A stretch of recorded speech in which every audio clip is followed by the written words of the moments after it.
Hello students, myself Manas Saini and your chemistry tutor. Let's start to learn chemistry. Chapter चल रहा है आपका, अभी तक जो आप पढ़ रहे थे वो था कार्बन एंड इट्स कंपाउंड्स, और आज से जो चैप्टर स्टार्ट हो रहा है वो है आपका नया चैप्टर तत्वों का आवर्ती वर्गीकरण।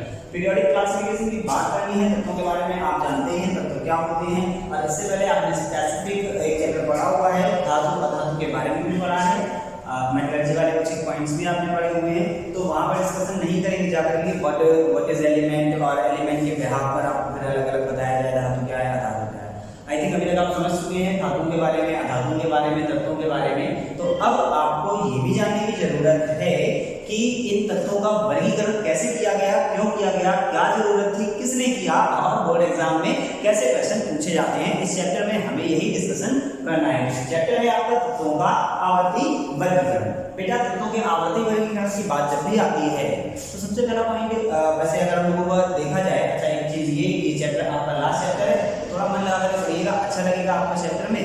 और बोर्ड एग्जाम के लिए तो इम्पोर्टेंट है ही। एक स्पेसिफिक आपको बात बता देता हूँ कि एग्जैक्टली यही जितना जो कुछ भी आप पढ़ रहे हो ना, ये सारी की सारी चीजें आपको क्लास 11 में फिर से मिलने वाली। तो अभी से पढ़ लेते हैं, दो फायदे हो जाएंगे, एक तो बोर्ड एग्जाम का फायदा हो जाएगा और दूसरा क्लास 11 के लिए भी आपको आसानी हो जाएगी। एज इट इज सब कुछ वही मिलने वाला है।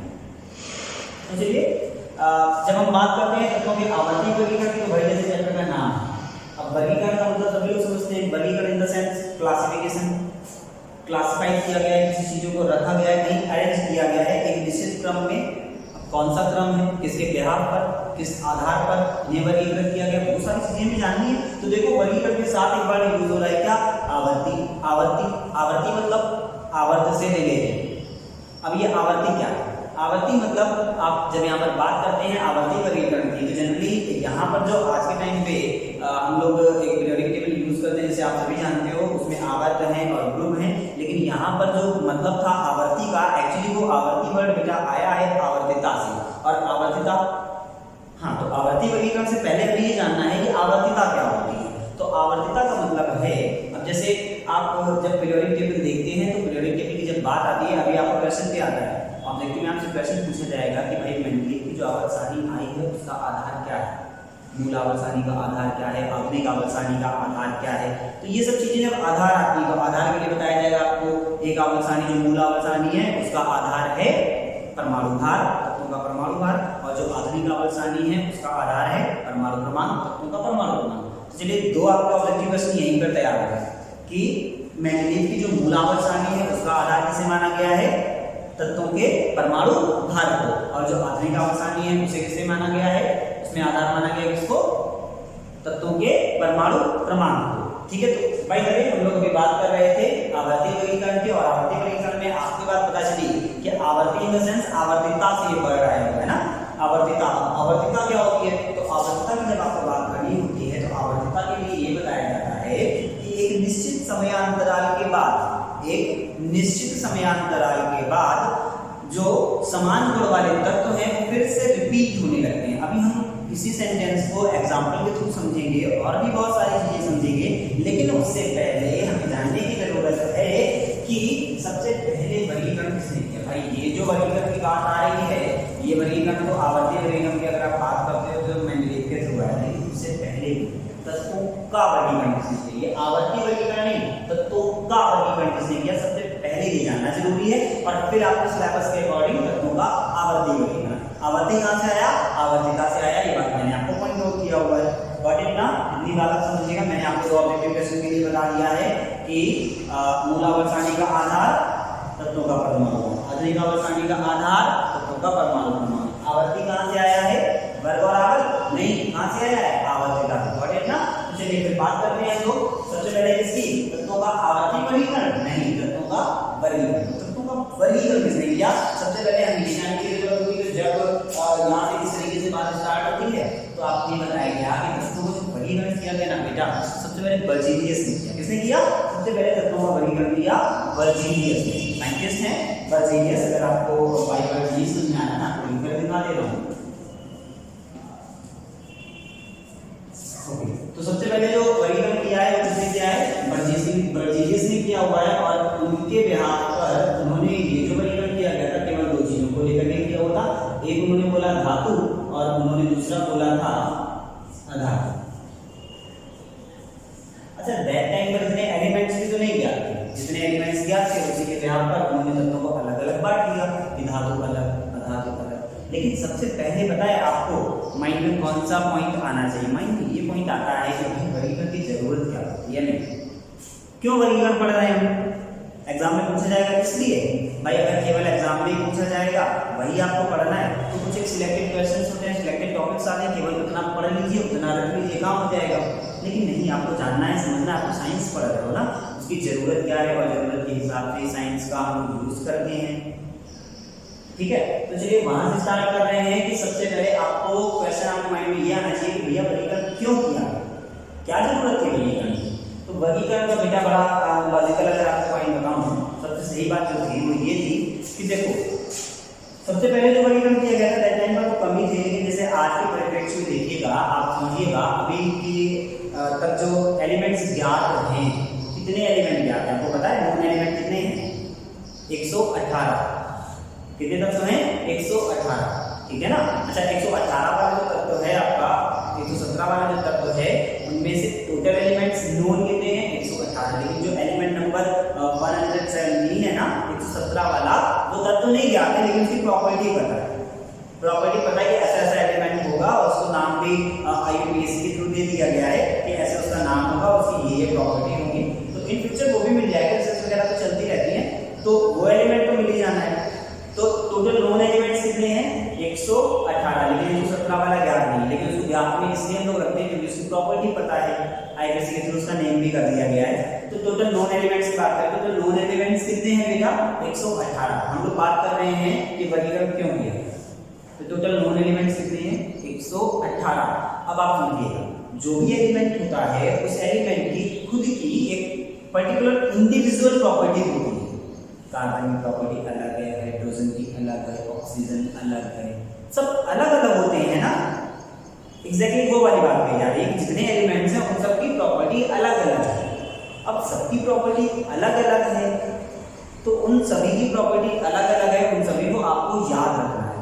कैसे हम उन सभी को याद रख सके, याद क्यों रखा जाता है, याद रखने का बड़ा बेसिक ये है कि जितनी ज़्यादा प्रॉपर्टीज आपको एलिमेंट्स की पता होंगी आप उनकी उतनी ही ज़्यादा यूज कर पाएंगे हमारे डेली लाइफ में, हमारे और भी बहुत सारी चीज़ों के लिए, जैसे आसपास की चीज़ें। केमिस्ट्री तो सभी जगह यूज हो रही है, एलिमेंट्स तो सभी जगह यूज होते हैं, चाहे वो मेडिकल हो आपका या फिर जनरल आपकी डेली लाइफ की चीज़ें हों या फिर आप युद्ध चीज़ें बनानी है, वो सारी चीजें। तो बहुत सारी जगह पर आपका केमिस्ट्री तो ऑब्वियस हर जगह यूज हो रहा है, नेचर में भी केमिस्ट्री है, जो नेचर में चेंजेस हो रहे हैं उसके बिहाफ पर भी, इन सभी चीजों के लिए जिम्मेदार तो कहीं ना कहीं एलिमेंट्स होता है ना। समस्या ये है कि एलिमेंट्स क्योंकि 118 है उनको हम याद कैसे रखें, कैसे इनकी प्रॉपर्टी याद रख सकते हैं। जब हमें कोई एक ऐसा आसान सा तरीका पता हो कि एलिमेंट्स याद किए जा सके तो उनसे उनकी प्रॉपर्टी को याद रखना आसान हो जाता है। तो बड़ा बेसिक है, अंडरलाइन करके अगर आपसे बात कही जाए कि तत्वों के वर्गीकरण की क्या जरूरत है, तो जरूरत ये है कि तत्वों के वर्गीकरण की जरूरत ये है कि रसायन विज्ञान का अध्ययन सरल हो जाए।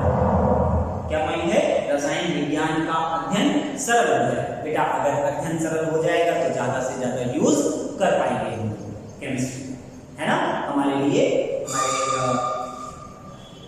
होल वर्ल्ड के लिए सभी के लिए सही चीजें हैं। तो ये बात है कि उसके वर्गीकरण की जरूरत क्या है, रसायन विज्ञान का अध्ययन हो जाए सरल। अब हम बात करेंगे कि सबसे पहले किसने किया हुआ, वर्गीकरण किसने किया हुआ, किसमें, धातु और अधातु। दैट टाइम पर ज्यादा एलिमेंट तो पता नहीं थे तो उन्होंने धातु और अधातु के व्याप पर बता दिया, लेकिन ज्यादा दिनों तक ये वाला वर्गीकरण मान्य नहीं हुआ। क्यों, क्योंकि फिर कुछ एक एलिमेंट्स ऐसे मिले जिनकी प्रॉपर्टी, अब देखो धातु तो अलग होते हैं, अधातु अलग होते हैं, आपको पता है एक और एलिमेंट कौन होता है, उपधातु होता है ना, तो उपधातु भी तो आता है।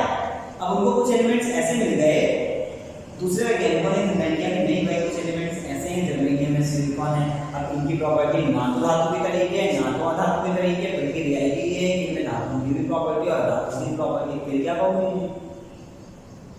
तो उनको बात समझ में आई कि हाँ भाई ये वाला क्लासिफिकेशन ज्यादा दिन तक नहीं चल सकता है। तो बर्जीलियस ने यहाँ से एक शुरुआत की, जो कि एक पॉइंट दे गए अपने आगे की जनरेशन के लिए, सभी को बताया कि अगर तत्वों का वर्गीकरण करने में आसानी हो गई तो साइंस की तरक्की हो सकती है, समाज की तरक्की होगी, देश की, संसार की तरक्की होगी, ह्यूमन की तरक्की होगी, इसलिए जरूरत थी वर्गीकरण की। अब हम लोग अपने टॉपिक में आ रहे हैं, थोड़े आवर्ती वर्गीकरण की बात करेंगे। तो आवर्ती वर्गीकरण करने के लिए जैसे क्राउच का तो मैंने नाम आपको बताया, क्राउच के अलावा आप सेंटेंस जो आए न्यूलैंड हैं, लफरमेयर हैं, क्राउच हैं, मेंडलीव हैं, रॉमबर्नर बरी हैं और आपके कई सारे ऐसे साइंटिस्ट आए, उन सभी लोगों ने अलग अलग तरीके से अपने बिहार पर वर्गीकरण किया। तो चलिए अब बोर्ड एग्जाम के हिसाब से हम स्टार्ट कर रहे हैं। स्टार्टिंग में सबसे पहले आपको जैसे एक पॉइंट ये आपका बड़ा जनरल पूछा गया है कि सबसे पहले तत्वों का वर्गीकरण किसने किया? मेंडलीव ने? नहीं, सबसे पहले वर्गीकरण किसने किया? बर्जीलियस ने। ये क्वेश्चन आपसे पूछा जाता है, जैसे पॉलिटेक्निक वगैरह होते हैं तो उनके एग्जाम्स में आपसे ये क्वेश्चन भी पूछ लिया जाता है। तो बर्जीलियस ने किया सबसे पहले तत्वों का वर्गीकरण, ठीक है।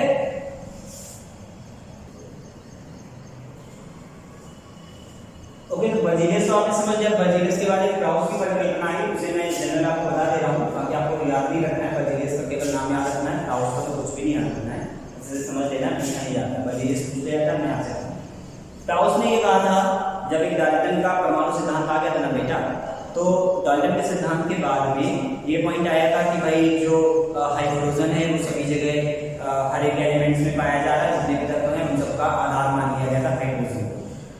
तो इसलिए क्राउच ने अपनी एक परिकल्पना दी थी हाइड्रोजन के बिहाफ पर, लेकिन उनकी भी ये परिकल्पना ज्यादा दिनों तक मान्य नहीं हुई। क्यों? क्योंकि हाइड्रोजन के बाद जो आपको पॉइंट बताया गया कि तत्वों का अगर आधार माना जाए परमाणु भार को, तो वो हाइड्रोजन नहीं हो सकता है। तो अगले वर्गीकरण की बात कर रहे हैं। नेक्स्ट वर्गीकरण जो आपका आया उसमें आपको आधार मानकर बताया गया तत्वों के परमाणु भार को, और वो वाला आपसे पूछा भी जाता है जो आपके लिए इंपॉर्टेंट है। कौन सा है? चलिए नाम लिखिए और समझने की कोशिश करेंगे। कई बार पूछा गया है, डोबेराइनर का ट्रायड्स रूल। क्लासिफिकेशन है आपका डोबेराइनर का त्रिक नियम, इसे समझ लेते हैं हम लोग, ये पूछा जाता है कभी, ठीक है। तो बेटा त्रिक मतलब ट्रायड्स, और ये क्या है? ये आपका एक समूह बनाया गया जिसे त्रिक कहा गया। समूह मतलब ग्रुप कहा गया, और इस ग्रुप की खास बात जो थी वो ये थी, अब हिंदी वाले हैं सभी लोग जानते हैं, त्रिक का मतलब क्या हो जाएगा? 3 हो जाएगा, है ना। क्या हो जाएगा त्रिक का मतलब से? 3। तो ये जो आपको एक समूह बनाना है ना, इसमें आपको एलिमेंट रखने हैं कितने? 1 2 3। अब पॉइंट आप समझिएगा, पॉइंट बड़ा बेसिक है, कुछ भी नहीं है। डोबेराइनर ने ये कहा था कि तत्वों के बढ़ते हुए परमाणु भार, क्या बोल रहे हैं? पॉइंट समझिएगा, तत्वों के बढ़ते हुए परमाणु भार के क्रम में 3 एलिमेंट्स को रख करके उन्होंने ट्रायड्स बनाया। ट्रायड्स क्या है? ट्रायड या त्रिक क्या है? ट्रायड्स है आपका एक ऐसा समूह, एक ऐसा समूह जिसमें 3 एलिमेंट्स रखे गए, केवल 3। एक ऐसा समूह जिनमें 3 तत्वों को रखा गया है बढ़ते हुए परमाणु भार के क्रम में। तब बात समझिएगा, तब उन्होंने कहा कि जो बीच वाला एलिमेंट है ना, उसका जो परमाणु भार होगा, उसका जो भी परमाणु भार होगा, वो परमाणु भार पहले और तीसरे के समांतर माना जाएगा, ठीक है। माध्य निकालना आपको आता है ना, पहले और तीसरे के परमाणु भार को आप योग करिएगा, योग करने के बाद में डिवाइड बाय 2 कर दीजिएगा, तो उसका आंसर आपको मिल जाता है। तो एक्जैक्टली इसके बराबर होगा, ये लगभग बराबर होगा, पॉइंट कहा। चलिए फिर समझ लेते हैं डोबेराइनर ने क्या कहा। डोबेराइनर ने बोला, डोबेराइनर का त्रिक नियम से पूछा जाएगा आपसे क्वेश्चन कि डोबेराइनर का ट्रायड्स लॉ क्या है, डोबेराइनर का त्रिक नियम क्या है। तो आपने क्या करना है? आप बताएंगे कि डोबेराइनर के अनुसार जब 3 तत्वों को बढ़ते हुए परमाणु भार के क्रम में एक समूह में रखा जाता है, किसमें रख रहे हैं? समूह में। जब 3 तत्वों को बढ़ते हुए परमाणु भार के क्रम में एक समूह में रखते हैं, तो बीच वाले तत्व का परमाणु भार पहले और तीसरे का माध्य होता है। समांतर माध्य बोलिए, मान लीजिएगा, पहले और तीसरे का क्या होता है? माध्य होता है। ये पॉइंट आपको समझ में आ रहा है ना? ये बात आपसे कही जा रही है। चलिए देखते हैं इसके लिए आप पर कुछ एक एग्जांपल्स, तो आपको पॉइंट थोड़ा सा और इजी हो जाएगा, कुछ चीजें समझ में आएंगी। ओके, जैसे एलिमेंट्स हैं, अब परमाणु का 7 होता है, 23 होता है, 39। क्या कहा था? उन्होंने कहा था कि जो बीच वाला एलिमेंट है ना उसका परमाणु भार आपको निकालना है, तो हम लोगों को पता है उन्होंने पहले से। फिर भी देख लेते हैं Na का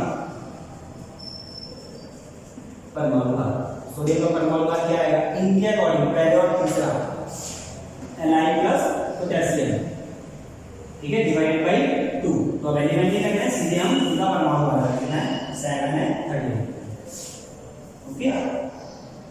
7 प्लस 39 डिवाइडेड बाय 2, तो ये कितना आ जाएगा 56 डिवाइडेड बाय 2, कितना आ गया 23, तो ये आ गया 23। अब देखो होता कितना है सोडियम का 23 होता है, ठीक है भाई। चलिए ये बात ठीक है,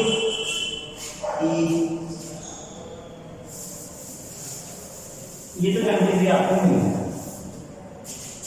ऐसे ही आप देखते हैं एक और एग्जांपल, एक और देख लेते हैं हाइड्रोजन फैमिली से। हाइड्रोजन फैमिली सबको बताओगे HCl Br होता है ना, तो वहां से ले लेते हैं Cl Br, ओके। नेक्स्ट अब ये सब क्लोरीन का कितना होता है सबको पता है 35.5 है ना बेटा। तो याद हो गया होगा आपको, नहीं याद हो देख लीजिए, मैं लिख दे रहा हूँ फिर भी आप कोशिश करेंगे याद हो। अच्छा इसका कितना होता है 81 होता है, यहाँ पर 127। हमें क्या करना है, डोबेरेलियन ने क्या कहा, डोबेरेलियन ने कहा कि जब तत्वों को बढ़ते हुए परमाणु भार के क्रम में, 3 तत्वों की बात हो रही है, जब 3 तत्वों को बढ़ते हुए परमाणु भार के क्रम में एक समूह में रखा जाता है तो उनके बीच वाले तत्व का परमाणु भार यस पहले और तीसरे का समांतर मानते हुए, ठीक है ना। अब अच्छा एक चीज और है, पहले देख लेते हैं, स्टार्ट करते हैं। क्लोरीन का परमाणु भार